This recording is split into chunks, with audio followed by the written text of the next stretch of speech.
Laetitia Casta, dirigée par sa belle-mère dans Le Bonheur est pour demain, que nous réserve le Musée du Futur et un tableau de Gustav Klimt retrouvé. C'est le programme de ce nouveau numéro de À l'affiche. Bienvenue à tous. Elle a commencé sur les podiums de défilé avant de passer avec brio au plateau de cinéma. Égérie d'Yves Saint-Laurent, Laetitia Casta mène depuis une dizaine d'années une brillante carrière d'actrice, tournant notamment sous la direction de son mari Louis Garrel. Cette semaine, on la retrouve dans Le Bonheur est pour demain de Brigitte Si et j'ai eu la chance de rencontrer l'actrice. Tu voulais faire quoi quand t'étais petite, toi? Je voulais être aimée d'un homme que j'aime, avoir des enfants, m'occuper d'eux. C'est réussi.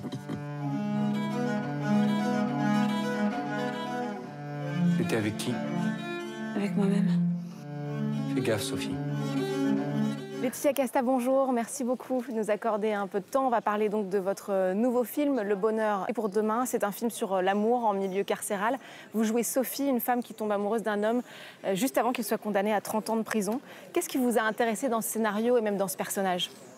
C'est le débordement, sortir du cadre, laisser vraiment, au-delà du cœur, même sa peau parler.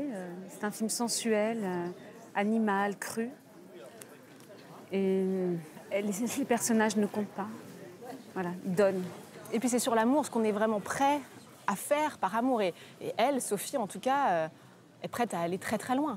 Ben c'est la passion, c'est comme ça. On prend des risques, on se fait mal aussi. On tombe. Et le bonheur est pour demain, c'est un peu ironique.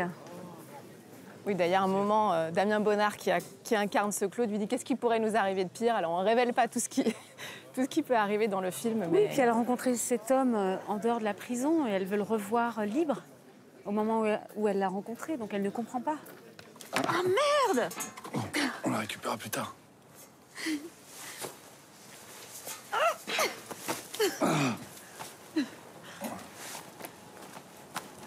T'as peur qu'on nous vende son beau café?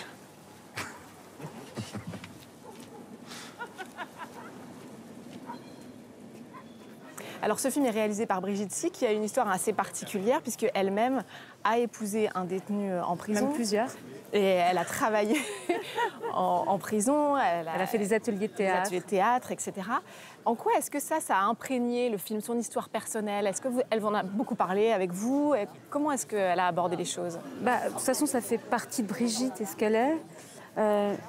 Brigitte, c'est aussi un peu le personnage. C'est une femme qui est très entière et qui a aimé des hommes qui n'étaient pas forcément simples, mais elle les a vraiment aimés. Elle s'est fait aimer aussi d'eux. Et sa manière de raconter l'amour est très belle et c'est puissant. Et de toute façon, c'est un film de femme, je trouve. Ouais, bien sûr. Et d'ailleurs, une femme qui crève l'écran aussi dans le film, c'est Béatrice Dalle, tout à fait, qui joue votre belle-mère, qui est donc la mère de Claude, ce détenu. Je crois que cette rencontre entre vous deux a été assez particulière, presque attendue par vous, cette rencontre avec Béatrice Dalle. J'adore Béatrice Dalle, je l'aime, je l'ai aimée tout de suite, même avant de la connaître, enfin, de ce que je connaissais d'elle. Mais c'est une magnifique actrice, j'avais envie d'être en face d'elle, lui donner la réplique. Et puis, il y a quelque chose de, comment dire, même si on est très très différentes dans nos parcours, mais il y a quelque chose de similaire. On est nés petit à petit au cinéma, comme ça, un peu autodidacte. Oui, parce que ni l'une ni l'autre ne venait du tout de ce milieu-là. Ouais. Ils nous ont fait baver, Claude. Non, c'est mes fils qui en bavent avec moi. Et toi, tu veux quoi? Je veux le revoir. Puisqu'on parle de relations belle-fille, belle-mère, Brigitte Si est aussi la mère de votre compagnon Louis Garrel. Comment... Non mais c'est fait quoi d'être dirigée par séance de psychanalyse par sa belle-mère? Non, mais en fait, je l'aime au-delà de ça. Parce que c'est une rencontre, cette femme, pour moi. Une vraie rencontre. C'est rare. Et puis quand je suis arrivée sur le plateau, j'avais pas ce trac de me dire il faut que je me fasse aimer d'elle. Donc j'ai été défaite de tout ça et je suis rentrée tout de suite dans le film. Quand vous choisissez vos rôles, qu'est-ce qui vous tient à cœur le plus dans les personnages que vous allez choisir? C'est la nuance et la complexité. Parce que la vie est comme ça. Et plus j'avance dans l'âge, plus j'ai envie de choses troubles. T'irais jusqu'au par amour, toi.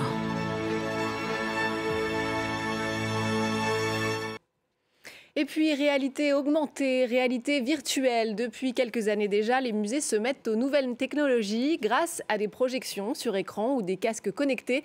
Les visiteurs peuvent désormais s'immerger dans l'univers d'un artiste ou dans une période de l'histoire. Et des publics nouveaux se rendent ainsi plus volontiers dans les lieux culturels. Face à ce succès, on pense donc déjà à la suite et au musée du futur. Regardez. Plongez dans les aventures de Tintin, des tableaux de Van Gogh en réalité virtuelle, ou encore l'art de Vivaldi en spectacle immersif. Le spectateur s'immerge dans des mondes virtuels de plus en plus réalistes. Ok, je vous laisse mettre les mains de part et d'autre du boîtier, voilà, sur les yeux. Exemple, au musée d'histoire naturelle à Paris. L'exposition des mondes disparus fait place aux sensations fortes. Imaginez un voyage de près de 4 milliards d'années en arrière. C'est un peu flippant là. Oui, bien. La famille Larive se prend au jeu. 45 minutes pour se balader dans une nature à couper le souffle avec des drôles d'animaux. Tout est virtuel, mais on s'y croirait. Alors? C'était incroyable. Hallucinant. Ouais. C'est extraordinaire. Et puis même pédagogiquement, on apprend plein de choses. C'est la première fois qu'un musée français offre ce genre d'expérience. Les designers ont vraiment dessiné, designé en 3D, modélisé des espèces que personne n'avait jamais vues en 3D jusqu'à présent. Et aujourd'hui, on les présente à nos visiteurs dans des environnements qui ressemblent à la réalité. Les technologies avancent vite, à tel point qu'aujourd'hui, il existe un salon. On y présente le musée du futur. Peu importe où le visiteur se trouve, il aura bientôt un accès inédit aux œuvres du monde entier. Toutes les technologies actuelles rentrent dans le musée. Le seul objectif de ces technologies, c'est de permettre un meilleur accès aux collections, de mieux expliquer ce qui se passe dans le musée et de le rendre plus accessible. Et ça commence déjà à porter ses fruits. La plupart des musées français ont vu leur fréquentation progresser en 2023. Un coup de jeune qui n'en est qu'à ses prémices. Pendant des années, les spécialistes le pensaient disparu, parti en fumée pendant la guerre ou bien détruit dans de sombres circonstances. Le portrait de Mademoiselle Lizer, un tableau signé Gustav Klimt, a été retrouvé, comme annoncé par une maison de vente autrichienne.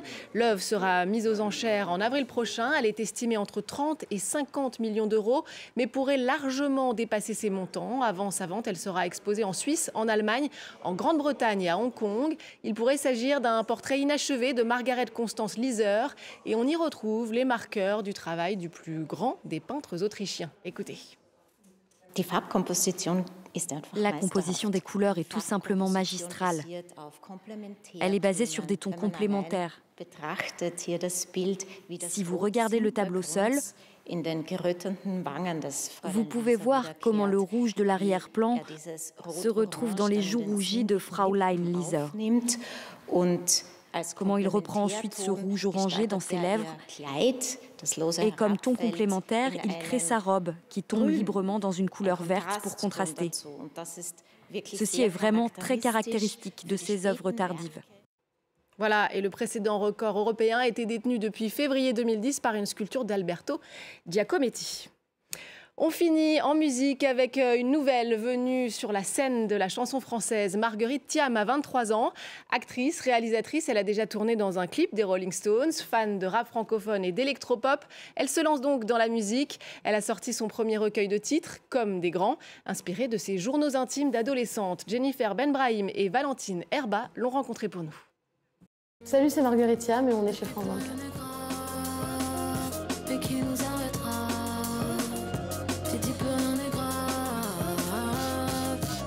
L'inspiration pour le titre de Comme les grands, on a écouté plein de choses. J'écoutais un peu Alex Baupin, des artistes comme ça, très variété française, très écrite. Je serais bien loin de savoir où dire si l'on verrait des jours ou bien meilleurs ou pires. Mon frère à côté avec une autre culture de la musique, on a essayé de mélanger les deux avec quelque chose d'un peu moderne aussi de ce qu'on aime chez Billie Eilish.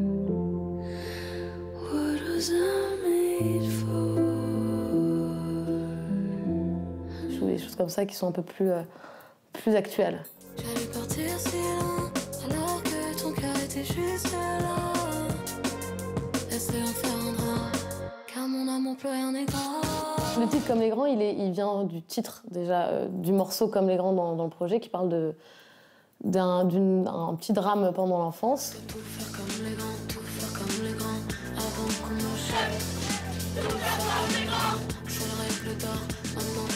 Tout le morceau parle de l'adolescence et il y avait vraiment ce fantasme d'être adulte quand on n'est pas vraiment. Donc c'était tout faire comme les grands, alors que je n'étais pas si grande.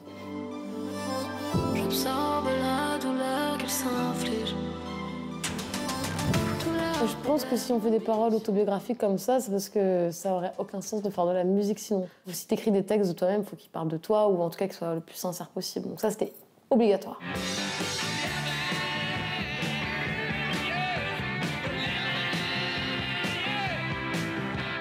Les Rolling Stones, c'est venu, je me souviens, j'étais à Venise avec ma meuf.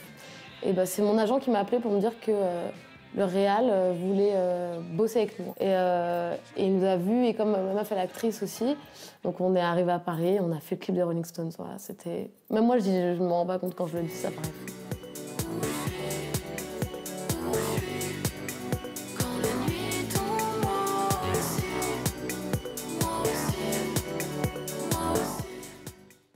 Et c'est la fin de cette émission. Merci à tous de l'avoir suivi. N'oubliez pas de nous retrouver sur france24.com ainsi que sur tous nos réseaux sociaux. On va se quitter avec du flamenco. Tous les 2 ans, le théâtre de Chaillot se met à l'heure espagnole à l'occasion de sa biennale d'art flamenco. C'est jusqu'au 11 février prochain, ici à Paris. Je vous laisse découvrir et vous dis à très vite.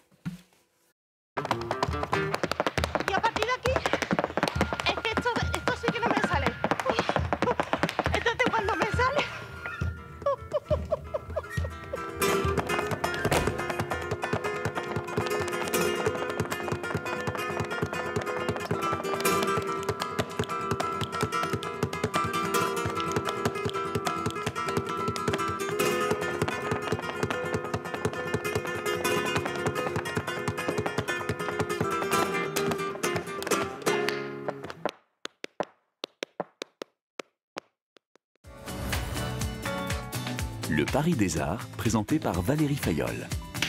Bonjour Mathias Malzieu. Merci beaucoup. On va aller visiter ensemble la Gaîté Lyrique. Ok. Merci. Bon, moi je trouve que là, juste en face, on dirait un château fort moderne. C'est vraiment Paris, quoi. Voilà. Attention, on va être connecté à vie. Attention. Attention. C'est parti. Moi, je préférais celle d'avant. Moi aussi. Vous m'avez convaincu, je reste. Ben, avec grand plaisir, hein. Avec grand plaisir.